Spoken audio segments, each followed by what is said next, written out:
जय श्री राधे। पितृपक्ष में श्राद्ध कर्म और तर्पण क्रिया प्रत्येक को अपने पितरों के निमित्त अवश्य करने चाहिए, क्योंकि पितृदोष के कुछ लक्षण देखिए।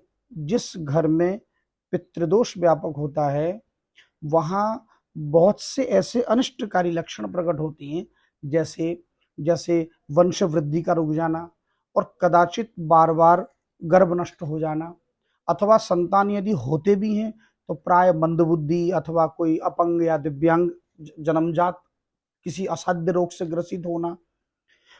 प्राय ऐसा देखा गया है जहां इस प्रकार के पितृदोष होते हैं वहां प्राय परिवार में प्राय पति पत्नी में कलह होता है, अथवा जो उनकी संतानें होती हैं वो क्रोधावेश में चिड़चिड़े रहते हैं, शिक्षा में पढ़ाई में पिछड़े होते हैं, पढ़ाई में मन न लगना, उपद्रवी होना, अथवा दंगैया क्या बोलते हैं हमारे ब्रज में बोलते हैं उधम उधमी होना है, तो उधम करना, आज्ञाकारी न होना। तो इस प्रकार पितृदोष प्राय देखा गया संतानों पर भारी होता है।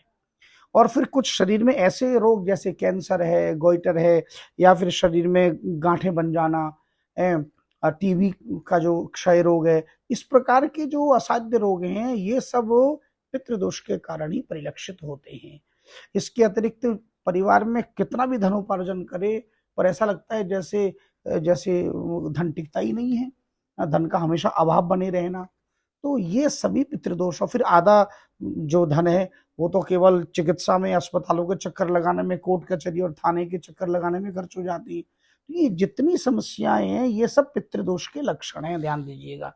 और इन सब से यदि निवृत्त होना चाहते हैं तो ये पितृपक्ष, ये कनागत, ये श्राद्ध पक्ष जो आ रहा है ये सत्कर्म के लिए सर्वश्रेष्ठ है। और पितृदोष को समूल यदि नष्ट किया जाए तो उसका एक ही उपाय है और वो है श्रीमद् भागवत का मूल पाठ। और ये श्रीमद् भागवत का मूल पाठ प्रत्येक वर्ष पितृपक्ष में हर की पौड़ी ब्रह्म कुंड में माँ भागीरथी के बिल्कुल दिव्य सन्निधि में बैठकर हम लोग ब्रह्म मुहूर्त में किया जाता है ब्राह्मणों के द्वारा। इस वर्ष भी होगा 19 सितंबर से 25 सितंबर तक। प्रत्येक वर्ष अलग अलग तिथि है, तो ये इस वर्ष की समय है। तो आप इस वर्ष अविलंब अपना परिवार का नामांकन कराएं और श्रीमद् भागवत के मूल पारायण में सम्मिलित हों और अपने पितरों को प्रसन्न करें। एक विशेष और बात बताएं, जिस प्रकार हम लोग प्रतिदिन भोजन करते हैं ठीक उसी प्रकार पितर लोग भी 365 दिन बाद एक दिन भोजन इसलिए करते हैं क्योंकि पितृलोक का 365 दिन हमारे पृथ्वी के 365 दिन पितृलोक का एक दिन के बराबर है। तो जैसे हम लोग प्रतिदिन करते हैं तो उनको भी वर्ष में एक बार, यानी 365 दिन हमारे, उनके लिए वो एक दिन के बराबर है।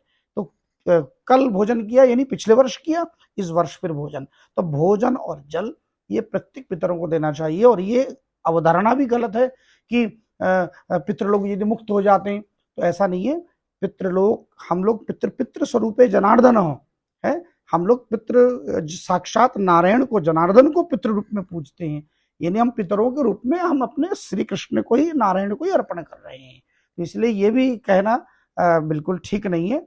अपने कर्तव्य का पालन कीजिए और ये सोचिए कि आपका जो शरीर है, ये पिंड है, ये आपके पितरों का ऋण है। यदि आपके दादा, आपके परदादा, आपके पिता का इसमें यदि अस्थि, चर्म और रक्त यदि उनका तेज नहीं होता तो आपका ये पिंड नहीं बनता। इसलिए कर्तव्य, परम कर्तव्य समझकर पिंडदान और श्राद्ध तर्पण ये अवश्य करना चाहिए। जय श्री राधे।